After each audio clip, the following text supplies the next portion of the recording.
आप देख रहे हैं इंडिया टाउन न्यूज, भारत की बात। नमस्कार, मैं हूं मयंक तिवारी और आप मेरे साथ देख रहे हैं मध्य प्रदेश और छत्तीसगढ़ का सबसे तेजी से बढ़ता हुआ चैनल इंडिया टाउन न्यूज। मतदान के महापर्व की महा कवरेज लगातार इंडिया टाउन न्यूज में जारी है। हम बात कर रहे हैं, इस वक्त जो है मेरे साथ एक पैनल है और उस पैनल का परिचय कराऊं इससे पहले मैं आपको बताऊं कि छत्तीसगढ़ की 7 सीटों पर लगातार मतदान जारी है, जिनमें सरगुजा सीट है। सरगुजा सीट में चिंतामणि महाराज भारतीय जनता पार्टी से प्रत्याशी हैं, वहीं उनके सामने हैं शशि सिंह को कांग्रेस ने जो है मौका दिया है पहली बार। राजगढ़ से राधे श्याम राठिया और उनके सामने कांग्रेस से हैं मोनिका देवी सिंह। बात करें जांजगीर चांपा की तो यहाँ से भारतीय जनता पार्टी ने कमलेश जांगड़े और कांग्रेस ने शिव कुमार डहरिया को अपना प्रत्याशी बनाया है। कोरबा की अगर बात करते हैं तो यहाँ पर भारतीय जनता पार्टी ने अपनी भारतीय जनता पार्टी की कद्दावर नेता और सरोज पांडे, जो किसी परिचय की मोहताज नहीं है, और उनके सामने कांग्रेस पार्टी ने एक बार फिर से ज्योत्सना महंत को मौका दिया है। बिलासपुर सीट पर भारतीय जनता पार्टी से तोखन साहू और उनके सामने देवेंद्र सिंह यादव चुनाव लड़ रहे हैं। दुर्ग की अगर बात करते हैं तो दुर्ग में विजय बघेल के सामने कांग्रेस से राजेंद्र साहू उम्मीदवार हैं। वहीं रायपुर जो सबसे इंटरेस्टिंग सीट है, जैसा कि विधानसभा चुनावों में भी देखा गया था, ब्रजमोहन अग्रवाल भारतीय जनता पार्टी से हैं और इसके साथ ही कांग्रेस से जो हैं वो विकास उपाध्याय चुनाव लड़ रहे हैं। मेरी सबसे पहले आप सभी मतदाताओं से अपील है कि अगर अभी तक आपने वोट नहीं किया है तो ज़रूर जाएं और वोट करके आएं, क्योंकि यह आपका अधिकार है और एक वोट से सरकार बनती भी है और गिर भी जाती है। मैं मेहमानों का परिचय कराऊंगा। मेरे साथ सबसे पहले मौजूद है जो इस पैनल में कुलबीर सिंह छावड़ा जी जो हैं, जो जिला कांग्रेस कमेटी के शहर अध्यक्ष हैं राजनांदगांव से। वहीं दूसरी तरफ राजेंद्र बोलछा भारतीय जनता पार्टी जिला महामंत्री हैं और मेरे साथ एक और मेरे खास सहयोगी मौजूद हैं अजय सोनी, जिन्हें आप लगातार इस चुनाव में लोकसभा की कवरेज करते हुए देखते आ रहे हैं, जिन्होंने छत्तीसगढ़ की बहुत सारी सीट को कवर किया और कवर करने के साथ साथ वहां जनता का मिजाज भी जाना और आप तक सबसे पहले किस करवट ऊंट बैठने वाला है, इनके कुछ दृश्य भी आपको दिखाए। अजय जी, सबसे पहले मैं आपसे ही जानना चाहूँगा, आज जो मतदान चालू हुआ है, एक क्विक कमेंट्स किस तरीके का आप देख रहे हैं 7 सीटों पर? मयंक सर, सबसे पहले तो बात यह है कि 4 सीटों पर मतदान संपन्न हो चुके हैं। 7 सीटों पर आज जो मतदान हो रहा है, पूर्वानुमान लगाए जा रहे हैं कि यदि मतदान का प्रतिशत ज़्यादा होता है तो उसका सीधा फायदा बीजेपी को होगा। वहीं अगर मतदान की प्रतिशत में कमी आती है तो भारतीय जनता पार्टी को उसका नुकसान उठाना पड़ सकता है। कुलबीर जी, सबसे पहले आपसे, कांग्रेस पार्टी लगातार इन चुनावों में छत्तीसगढ़ के चुनावों को अगर हम देखें तो उसके मद्देनज़र मुद्दे क्या ढूंढ पाई और ढूंढने के साथ साथ क्या जनता तक उन मुद्दों को पहुंचा पाई? किन मुद्दों पर चुनाव लड़ रही है कांग्रेस पार्टी? नरेंद्र मोदी जी के भ्रष्टाचार और कोई काम उन्होंने किया नहीं। उन्होंने किसी काम को नहीं बताया कि उनके सरकार में क्या काम उन्होंने किया। आज तक के उन्होंने कोई काम का ब्यौरा नहीं दिया।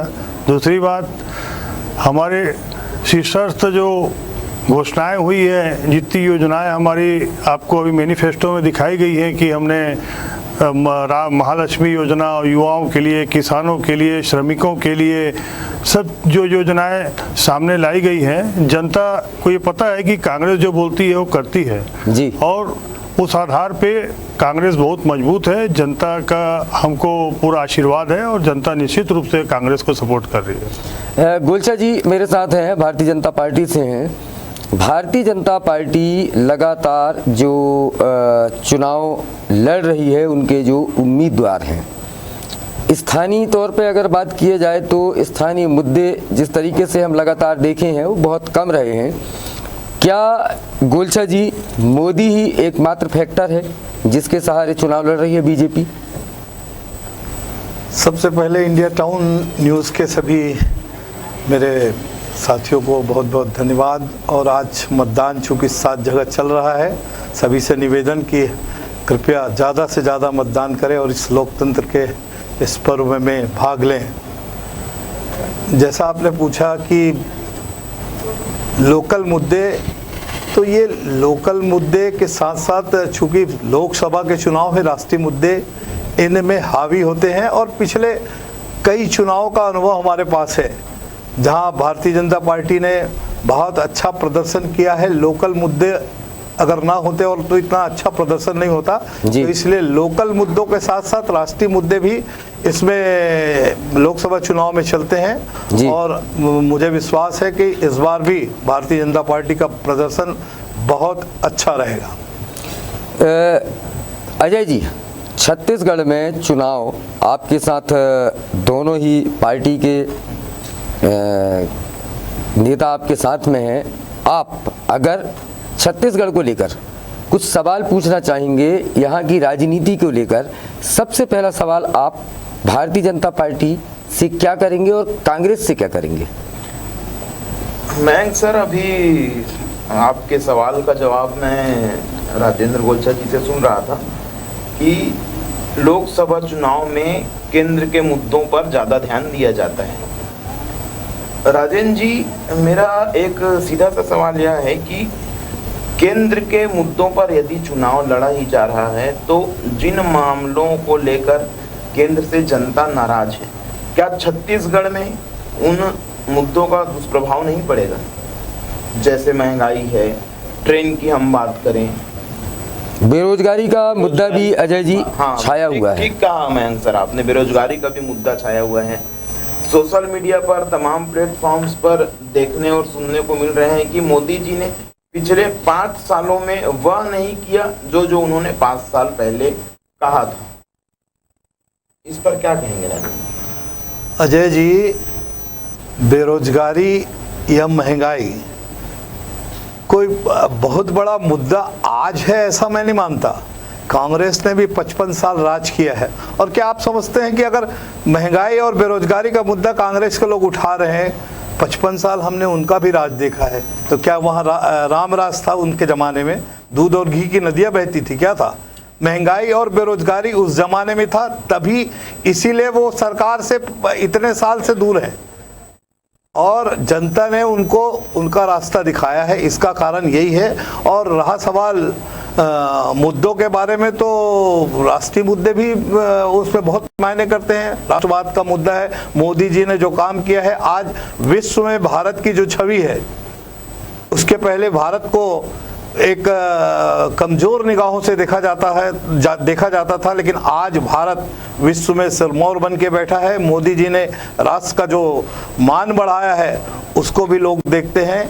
और जहाँ तक महंगाई और बेरोजगारी, ऐसा मुद्दा नहीं है। राष्ट्र पहले भी है, राष्ट्र पहले है, और बाकी चीज़ें तो आप विश्व पटल पर देखें तो बाकी जगह की महंगाई और बेरोजगारी से भारत फिर भी बहुत अच्छी पोजीशन में है। कुलवीर जी कैसे देखते हैं आप? जैसे कि हमारे भाजपा के साथी बोल रहे हैं, इनको महंगाई और बेरोजगारी का मुद्दा इसलिए नहीं दिखता है कि अडानी अंबानी बंधुओं से घिरे हुए हैं। जनता जो है नीचे ग्रास रूट लेवल पर आज एक मजदूर कैसे अपना जीवन यापन कर रहा है, आरोप है और आज एक मध्य वर्गीय कैसे यापन कर रहा है। 400 रुपए से सिलेंडर 1200 रुपया हो गया। स्मृति ईरानी जी सिर में सिलेंडर लेके चलती थी, वो आज गायब हो गई। नहीं बोलती कि 400 रुपये में हम बोले देंगे। आज महंगाई इतनी बढ़ गई कि आज लोगों को अनाज खरीदने के लिए, अपना बजट का संतुलन बनाने के लिए लोग तकलीफ में हैं। हैं, इसलिए इनको नहीं लगता है कि इन्होंने कभी ज़मीनी तौर पे तो कभी काम मेहनत किया नहीं है, न ज़मीनी स्तर पे कभी आकलन किया नहीं है। इनको अडानी दिखे, अंबानी दिखे, इस प्रकार के उद्योगपति दिखे, तो इनको हमेशा ये सब चीज़ें नज़र नहीं आती। क्या कांग्रेस जब भी बात करती है अजय जी, मैंने देखा है अडानी और अंबानी तक ही आ जाती है। ठीक है। मैं उस आक्रामकता की बात मतलब अभी तक समझ नहीं पा रहा हूं कि कांग्रेस के पास जो मुद्दे थे, चलिए ठीक है, बात करते हैं बेरोजगारी की, बात करते हैं महंगाई की, बात करते हैं, लेकिन क्या आप देखते हैं कि वो आक्रामकता अजय जी आपको कहीं नजर आ पाती है? ठीक कह रहे हैं मयंक सर। अक्सर पिछले बार भी आपके सानिध्य में लगातार डिबेट में बैठने का मौका मिला। ग्रामीण क्षेत्रों में भी भाजपा और कांग्रेस के लोगों से लोकसभा चुनाव के दौरान जी फील्ड में चर्चा हुई जी। आपका कहना बिल्कुल सही है कि कांग्रेस ने केवल कुछ मुद्दों को ले रखा है जिसमें अडानी, अंबानी ये प्रमुखता से हैं। आपने देखा होगा कि अपनी जो उनकी 5 घोषणाएं हैं उनको भी जनता तक ठीक से ब्रीफ नहीं कर पा रहे हैं। ठीक कह रहे हैं। इसी बात को लेकर कुलबीर सिंह छाबड़ा जी से मेरा एक सवाल है। कुलबीर सिंह छाबड़ा जी, यदि लोकसभा चुनाव में स्थानीय चीजों की बात की जाए तो राजनांदगांव लोकसभा से आपके पूर्व मुख्यमंत्री भूपेश बघेल जी को चुनाव लड़ाया गया था। उस समय ज्यादातर क्षेत्रों में देखा गया कि स्थानीय लोग ही नदारद रहे। बिल्कुल, शीर्ष संगठन का जो आदेश होता है वो संगठन का हम कार्यकर्ताओं को जो आदेश होगा उसका पालन करते हैं, और ऐसी कोई बात नहीं है कि कोई नदारत वाली बात नहीं है। बहुत हर जगह इतनी सभाएं आदरणीय भूपेश बघेल जी ने ली है, जितना संतोष पांडे जी 5 साल कहीं नहीं घूम सके हैं, इतनी सभाएं इन्होंने ली हैं। संतोष पांडे जी नजर ही नहीं आए यहाँ पे, और मोदी जी के नाम की जो बिजली थी वो अब बत्ती बुझ गई है, लोगों को समझ में हकीकत आ गई है। हमने जो मुद्दे अडानी बंधुओं की बात करते हैं, चूंकि पूरी औद्योगिक इकाइयां ही बेचने का काम भाजपा सरकार कर रही है और इसको खरीदने का काम इन्हीं को दिया गया है, इसलिए हम इस बात पे आते हैं कि और कोई तीसरा चौथे हमारे ग्रामीणों के लिए, हमारे नौजवानों के लिए, हमारे बेरोजगारों के साथियों के लिए, हमारी माताओं बहनों के लिए आप क्यों ऐसी योजनाएं नहीं लाते? खाली औद्योगिक इकाई बेचने का काम है। आपने कुछ काम किया होता तब बताते, आपने कुछ किया ही नहीं है, इसलिए आप सब जगह जाके अस्थिर हैं, असंतुलित हैं। आपको बताने के लिए धर्मवाद, जातिवाद ये सब दिखता है, आपको और कुछ दिखता ही नहीं है भाजपा सरकार को। पहली बात तो ये भाजपा है कि मोदी है? आधे लोग तो वही संख्या में रहते कि मोदी चल रहा है कि भाजपा चल रही है। कुलबीर सिंह छाबड़ा जी के सवाल जवाब से एक सवाल आपसे करता हूँ राजेंद्र गोलचा जी। ये बात ज्यादातर लोगों में सुनने भी मिली। मयंक सर आपसे इसमें बिल्कुल पिछले चुनावों की अपेक्षा इन चुनावों में मोदी की गारंटी, अभी रायपुर, बिलासपुर सहित तमाम स्थानों पे जो मतलब इंडिया टाउन न्यूज की तरफ से मैंने प्रवास किया, वहां पर वास्तव में मैंने भी देखा कि स्थानीय चेहरे और प्रत्याशी के चेहरे पोस्टर्स और फ्लेक्स से गायब रहे। बिल्कुल। मेरा सीधा सवाल है कि Bhajpa is equal to Modi है या सिर्फ मोदी ही है? जी, मैं आपके सवाल का जवाब दूं उससे पहले अभी भाई हमारे कुलबीर जी कह रहे थे कि अडानी और अंबानी, भारतीय जनता पार्टी वाले अडानी और अंबानी को देखते हैं, तो कांग्रेस के नेता भी चाय पीने जाती हैं, वहाँ ये कांग्रेस की सरकार में रहते हुए अडानी और अंबानी को काम देते हैं, तब इनको समझ में नहीं आता। और अडानी और अंबानी को हम पाल रहे हैं और पैसे निकल रहे हैं कांग्रेस के लोगों के पास, किसी के पास 500 करोड़, किसी के पास 400 करोड़। अभी तो किसी एक कांग्रेसी मंत्री के पीएसओ के नौकर के पास 30 करोड़ रुपए निकल रहे हैं। भ्रष्टाचार का पैसा इनके पास निकल रहा है। बिल्कुल इस मुद्दे पर अडानी और अंबानी पे आरोप हमको, हमारे ऊपर ये लगा रहे हैं। गोलचा जी, 1 मिनट के लिए आपको रोकना चाहूंगा। आपने कहा निकल रहे हैं पैसे, ठीक बात। बीते समय जो इलेक्टोरल बॉन्ड के हजारों करोड़ चंदे का मामला सामने आया है, चंदा भाजपा को भी मिला है, चंदा कांग्रेस को भी मिला है, लेकिन भाजपा कहीं आगे है, उस पर क्या कुछ कहना चाहेंगे आप? देखिए, इलेक्टोरल बॉन्ड लाया इसीलिए गया था कि चंदा में पारदर्शिता हो। अब मोदी सरकार ने ये जो कानून बनाया उसके पीछे मंशा एक ही थी कि अगर इलेक्टोरल बॉन्ड नहीं होता तो आज ये इनको मालूम पड़ता क्या कि कहाँ किसने किसको चंदा दिया। ये केवल इसीलिए लाया गया था, और चंदा केवल भाजपा नहीं लिया। जहां तक भाजपा को ज्यादा है, भाजपा की आज कितनी राज्यों में सरकारें हैं? कांग्रेस की 2 या 3 राज्यों में बची हुई सरकारें, उसके बाद भी कांग्रेस ने भी उतने चंदा लिया है, 1000 करोड़ से ऊपर चंदा लिया है। ये उस पर तो बात करते नहीं है और भाजपा पे आरोप लगाते हैं।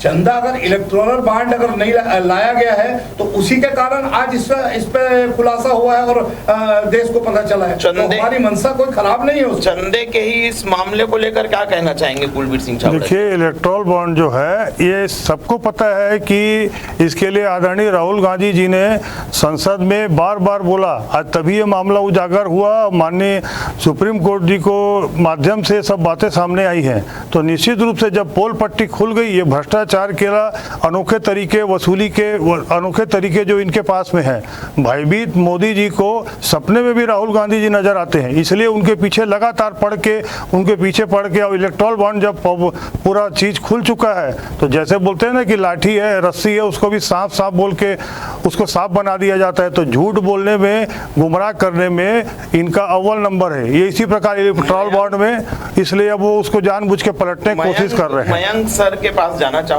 मयंक सर, देखा आपने कि इलेक्टोरल बॉन्ड को लेकर चंदा दोनों ही पार्टियों के पास है और दोनों ही चंदे को लेकर मुखर हैं। आपने अजय जी एक बात सुनी होगी, वो हमाम वाली जो कहावत है, जी है ना? बिल्कुल सही कह रहे हैं। इसीलिए उस कहावत में अगर अपन पूरा ना जाएं, लेकिन देखिए जो चुनाव जो चल रहे हैं, कहीं ना कहीं अगर राहुल गांधी की बात करें तो डायरेक्ट अटैक करते हैं मोदी पर, मोदी जी की बात करें तो डायरेक्ट करते हैं राहुल जी पर। तो सीधी बात है, ये जो राजनीति है अजय जी, इसमें जो है आरोप प्रत्यारोप लगातार चलते रहते हैं। जी। उद्देश्य सिर्फ एक होता है, जनता तक किस तरह पहुंचा जाए। लेकिन इसमें मैं आपको बिल्कुल जो है कहना चाहूँगा कि लगातार हम जिस तरीके से जो है छत्तीसगढ़ की भी बात करें या पूरे देश को जो है अब कवरेज जो अपन करते जा रहे हैं, तो उसमें जो हमने देखा है मुद्दे बहुत सारे हैं। लेकिन ये भी सही है कि भारतीय जनता पार्टी धर्म को लेकर बात करती है, या जो उसकी जो 10 साल की जो सरकार है उसमें चलाई गई योजनाओं की बात करती है। वहीं ये कांग्रेस उन मुद्दों पर बात नहीं करती या उन मुद्दों को उस आक्रामकता के साथ जनता तक नहीं ले जा पाती है। आपने लगातार देखा होगा, आप तो लगातार फील्ड पर रहे हैं, ग्रामीण क्षेत्र हो या शहरी क्षेत्र, हम अगर 20 लोगों से मिलते थे तो निश्चित है कि कांग्रेस जो है कहीं ना कहीं अपने प्रचार में पिछड़ती सी नजर आती है। बिल्कुल सही कहा आपने मयंक सर। बीते दिनों की बात आपसे साझा करना चाहूंगा। बीते दिनों में जांजगीर लोकसभा क्षेत्र में चुनाव के दौरे पर था। वहां पर जितने भी आम जनता से हमने ओपिनियन लिया, वहां पर एक बड़ा आरोप था कि कांग्रेस के जो प्रत्याशी हैं शिव डहरिया, बिल्कुल वह अपने मंत्री जब वो थे उस कार्यकाल में उन्होंने उस क्षेत्र का ही दौरा कभी नहीं किया, एक बार भी नहीं किया जहां से वो प्रत्याशी बनाए गए हैं। भूपेश बघेल जी पर भी यही आरोप लगता है कि राजनांदगांव वो जो है उन्होंने बिल्कुल उसको इग्नोर सा कर दिया था। इसमें मयंक सर एक चीज और जोड़ना चाहूंगा। जो आरोप भूपेश बघेल जी पर था जी, ग्रामीण के कुछ क्षेत्रों में भारतीय जनता पार्टी के संतोष पांडे जी पर भी उसी तरह के आरोप लगते हैं। जी, कुलवीर जी कुछ कहना चाह रहे हैं जी। मैं एक बात बॉन्ड के बारे में कहना चाहूँगा आपको कि बॉन्ड की जैसे ही सार्वजनिक स्थिति आई तो जहाँ पे ईडी ने छापा मारा, जहाँ पे सीबीआई की रेड पड़ी, जहाँ पे दबाव पड़ा, उन्हीं कंपनियों से 2 दिन बाद वो पैसा वहाँ डला है। ये तो स्पष्ट हुआ कि डरा कौन रहा है, धमका कौन रहा है, पैसे कहाँ से आ रहे हैं। आप कांग्रेस के पास देखिए, ऐसे कोई डरी धमकाई या चमकाई वाली बात नहीं है। ये वही है और उसके बाद कोई कार्रवाई नहीं होती। जहाँ पे चंदा पहुँच गया, वहाँ पे कोई कार्रवाई नहीं हुई है। ये सामने स्पष्ट स्थिति है। ये स्पष्ट स्थिति है। बड़ा आरोप है डरा धमकाकर चंदा वसूली करना। स्पष्ट है, सब सामने है, जनता के सामने है। लोग प्रताड़ित हैं, उद्योगपतियों को काम करने नहीं दिया जा रहा है और 2 नंबर की रकम को 1 नंबर में कैसे लाया जा रहा है। 2 नंबर की रकम भाजपा 1 नंबर में कैसे ला रही है, ये सामने आपके दिख रहा है। और कोई इसमें ये आप सामने देखिए, 2 नंबर की रकम पूरी 2 नंबर की रकम है। ये डराई गई रकम है। इन्होंने सिर्फ चंदा बटोरने काम औद्योगिक इकाइयों को बेचने का काम, डराने धमकाने का काम, यही काम पूरे करते आए हैं। काम तो किया ही नहीं, अब बचा क्या? जी जी जी अब बचा तो ये कभी मंगलसूत्र में उतर जाते हैं, कभी किसी में उतर जाते हैं। आपको मैं एक सेकंड के लिए रोकना चाहूंगा मयंक सर, मैं आपके पास आता हूं। भारतीय राष्ट्रीय कांग्रेस के ज्यादातर नेता इस लोकसभा में खासकर देखा गया कि किन्हीं न किन्हीं वजहों को लेकर लगातार भाजपा प्रवेश करते जा रहे हैं। राधिका खेड़ा प्रत्यक्ष उदाहरण है। इस पर लेके मयंक सर मैं आपसे ये जानना चाहूंगा कि ऐसा क्या कुछ, आपके पास आऊंगा गोलछा जी इसके बाद, कि ये जो विवाद था राधिका खेड़ा का वो आपसी सामंजस्य के बिगड़ने का था सुशील आनंद जी के साथ। बिल्कुल। लेकिन खेल देखिए सर मयंक सर राजनीति का, कि जब राधिका खेड़ा ने इस्तीफा दिया तो उसमें उन्होंने उल्लेख किया कि कांग्रेस के लोगों ने राम मंदिर का बहिष्कार किया, प्राण प्रतिष्ठा का, इसलिए उन्होंने भाजपा छेड़ा। देखिए क्या भारतीय जनता पार्टी पहले ब्रीफ करती है कांग्रेसियों को भाजपा में आने के पहले?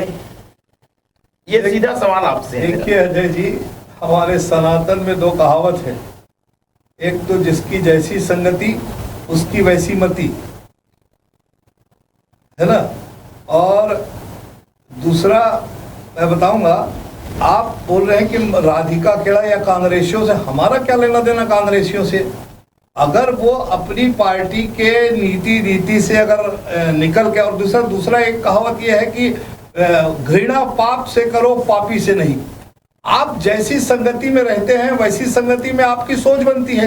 कांग्रेस के साथ रहते हैं, कांग्रेस की सोच वाली सोच बनती है। लेकिन जिस दिन आपको ये एहसास होता है कि नहीं ये सोच मेरे लिए ठीक नहीं है, मेरे सनातन के लिए ठीक नहीं है, या उनका आरोप है कि हमको राम के मंदिर में या राम की पूजा करने से रोका जाता था, ये राधिका खेड़ा ने आरोप लगाया, एक महिला के साथ बदतमीजी की उनके को, ये इसी विषय हमारा इसमें भाजपा का क्या लेना देना? इसी विषय पर कुलबीर सिंह छाबड़ा जी से के पास चलते हैं। कुलबीर सिंह जी, सीधा आरोप था राधिका खेड़ा का कि सुशील आनंद ने उनसे बदतमीजी की, बदसलूकी की, उसके बाद वो लगातार मिन्नतें करती रही, उन्होंने प्रेस गुहार सुनी नहीं जाती। कांग्रेस में ये आरोप हमेशा से लगते आया है। ये आरोप प्रत्यारोप अभी हुआ है। जहाँ तक बात हमारे आदरणीय राजेंद्र जी कर रहे हैं, मैं आपको बताना चाहूँगा, सनातन धर्म की बात करने वाले ये भाजपाई लोग, मोदी के जो साथ में चलते हैं, सनातन धर्म है क्या? पहले वो तो समझ ले। हिंदू धर्म पे बाद में आए, अभी बात जो चल रही है, हमारा जो आज भारत देश है, हमको यहाँ पर नारियों को सम्मान करते हैं। मैं बोला जिस नारी का आप अपमान करते हो, हमारी सम्मानिया श्रीमती सोनिया गांधी जी, श्रीमती प्रियंका गांधी जी, जो सामने शीर्षस्थ आपके बीच में आते हैं, जो आपके बीच में शीर्षस्थ आते हैं, आप उन नारी का अपमान करते हो, कोई कसर नहीं छोड़ते आप में। ये प्रधानमंत्री होके उस स्टेटस में बैठ के आप इस टाइप की बात करते हो, मंगलसूत्र जैसी बात करते हो, मंगलसूत्र छीनने की बात करते हो। आपको कोई बात नहीं दिखता, कोई बात को लाके आप सिर्फ अपमान करने की बात की, सिर्फ अपमान बनने की बात की, और कुछ बात नहीं की। ये प्रधानमंत्री का स्टेटस नहीं है। ये भारत देश इससे शर्मिंदा है, जिस पूरे विश्व में भारत देश को माना जाता है। वैसा प्रधानमंत्री जो नारियों का अपमान करता है, कोई भी आए नारी प्रधान, हमको सम्मान करते हैं, हम पूजा करते हैं, ये वहीं से शुरुआत करते हैं।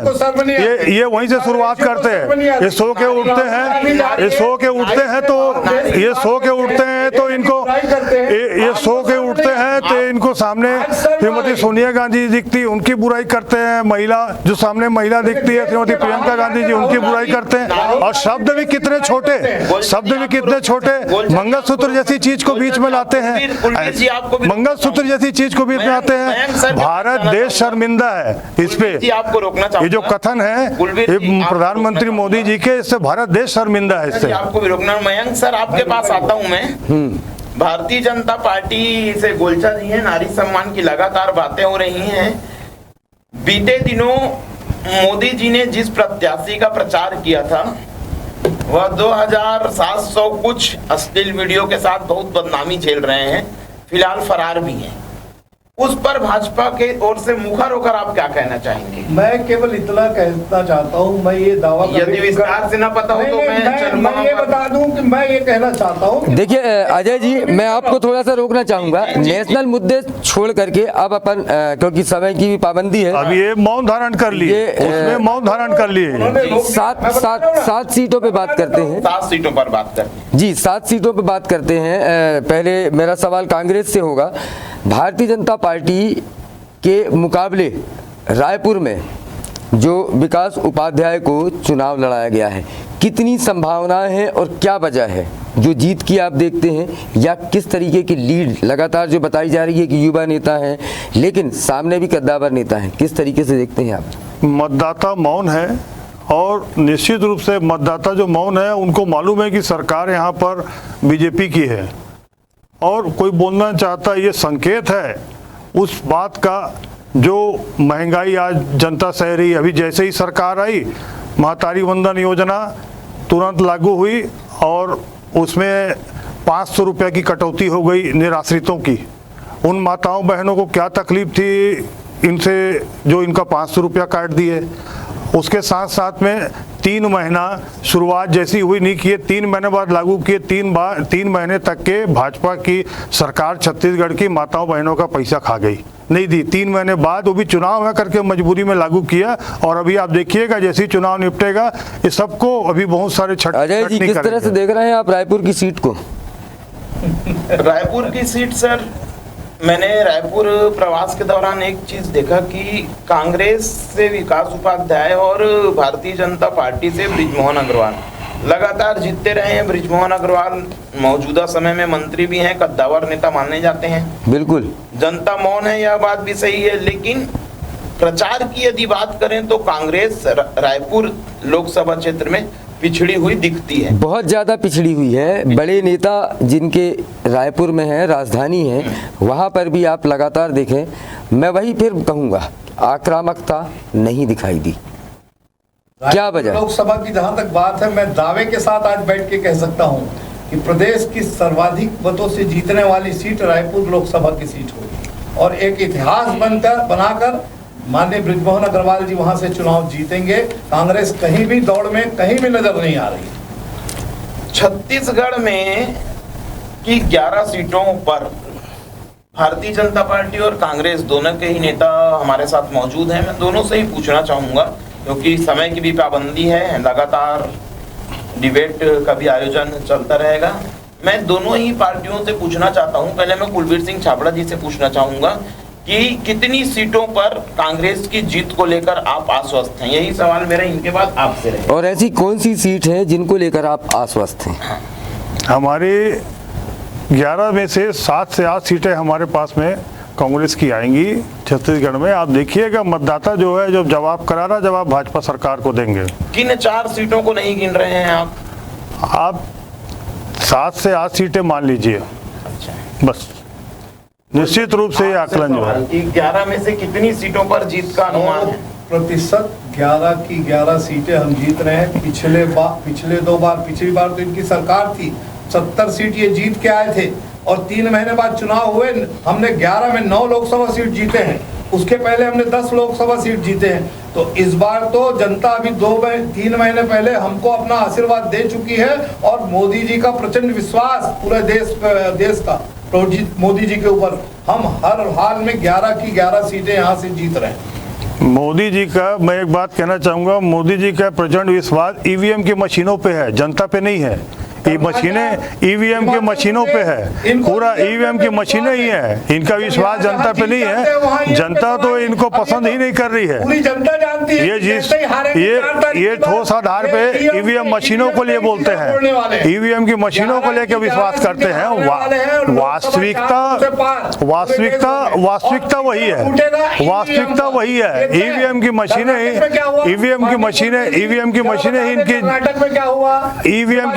ही इनकी जान है। हिमाचल में आपने क्यों नहीं आरोप लगाया? ईवीएम की मशीनें ही इनकी जान है। स्थानीय 1 मिनट आपको रोकना चाहूंगा मयंक सर, जैसा आप लगातार कह रहे हैं और वह चीज देखने में भी आ रही है कि वास्तव में इन चुनावों में स्थानीय मुद्दे इतर हैं। बहस हो भी रही है तो केंद्रीय मुद्दों पर स्थानीय मुद्दे गायब हैं। देखिए ये जो चुनाव रहते हैं अजय जी, सच्चाई अगर कही जाए तो निश्चित ही ये केंद्रीय मुद्दे ही इन चुनावों में हावी रहते हैं। जी। ये एक अपने प्रत्याशी का एक लुकआउट होता है कि वो अपनी सरकार बनने पर स्थानीय तौर पर किन सुविधाओं का जिक्र करते हुए मतदाताओं के पास जाता है। लेकिन कांग्रेस के साथ मजबूरी ये कि लगातार हार का सामना करना पड़ रहा है। भारतीय जनता पार्टी के साथ मजबूरी है कि लगातार मोदी जी के सहारे चुनाव लड़ना पड़ रहा है। आपने इसके पहले के भी जो फेज देखे हैं चुनाव मध्य प्रदेश या छत्तीसगढ़ के देखे हैं, बहुत सारे ऐसे नेता हैं जिनकी नैया पार पिछले चुनावों में भी मोदी के सहारे पार हुई थी। इन चुनावों में भी मोदी के सहारे पार होने की उम्मीद है। इसीलिए ये इसके लिए गर्व है कि हमारे पास मोदी जैसा नेता है। बिल्कुल मोदी शॉर्ट सर्किट हो चुका है। मोदी जी अब गायब हो चुके हैं जनता के बीच से। आप देख लीजिए, जैसे जैसे पोल पट्टी खुलती गई है, 15 लाख रुपया हर खाते में, 2 करोड़ लोगों को 2 करोड़ लोगों को हर साल रोजगार, जितनी योजनाएं थी, जितनी घोषणाएं थी, कुछ नहीं कर पाए। किसी के खाते में 15 लाख आए नहीं, 2 करोड़ क्या 2 लोगों को रोजगार नहीं दे पाए। उल्टा इन्होंने निजीकरण करके लोगों की रोजगारी का हक को छीन लिया। मोदी छत्तीसगढ़ पे आता हूँ। मोदी मैजिक की बात करें, मैं सर आपको बताना चाहूंगा कि मोदी मैजिक मतलब जहां तक मेरा सोचना है कि 2019 से ज्यादा मोदी लहर 2014 में आती जा रही थी। ठीक कह रहा हूं सर? बिल्कुल। लेकिन उस दौरान भी अभी मौजूदा समय में जो कोरबा से प्रत्याशी हैं सरोज पांडे, वह मोदी लहर में भी बुरी तरीके से ताम्रध्वज साहू जी से हारी थी। बिल्कुल। तो उस मोदी लहर मतलब आपको लगता है राजेंद्र गोलचा जी की इस छत्तीसगढ़ में भी मोदी मैजिक काम कर रहा है? बिल्कुल काम कर रहा है। देखिए हार बहुत बुरी तरह हारी नहीं थी। 10-12 मेरे ख्याल से 10,000 के आसपास वोटों से उनकी हार हुई थी। ज्योत्सना महंत जो जीती थी 2-4-5 हजार की वोटों से जीत पाई थी। तो ये कोई बहुत बड़ी 26,000 वोटों से जीती थी। लोकल परिस्थिति और उस समय सरोज पांडे के साथ एक परिस्थिति, शायद मुझे जो याद है, अगर मैं सच हूँ या याद नहीं है, कि एक जो थप्पड़ कांड ऐसा कुछ कोई विवाद, बिल्कुल सामाजिक दृष्टि से समाज का वो एक, मुझे लगता है वो हार का कारण एक बहुत बड़ा बना। चलिए, जिस तरीके से आपने देखा कि मेरे साथ मेहमान हैं भारतीय जनता पार्टी वालों का कहना है कि कांग्रेस के पास कुछ मुद्दे नहीं हैं, वहीं कांग्रेस का कहना है कि भारतीय जनता पार्टी सिर्फ मोदी के मुद्दे पर चुनाव लड़ रही है। हमारी यह लगातार महा कवरेज जारी रहेगी, आप कहीं जाइएगा नहीं। लेकिन अभी समय है एक ब्रेक का। मेरे जाने से पहले मैं आपसे फिर अपील करना चाहूँगा, अगर अब तक आपने वोट नहीं किया है तो तुरंत जाएं और वोट करके आएं, क्योंकि ये आपका अधिकार है। फिलहाल वक्त एक ब्रेक का। आप देख रहे हैं इंडिया टाउन न्यूज, भारत की बात।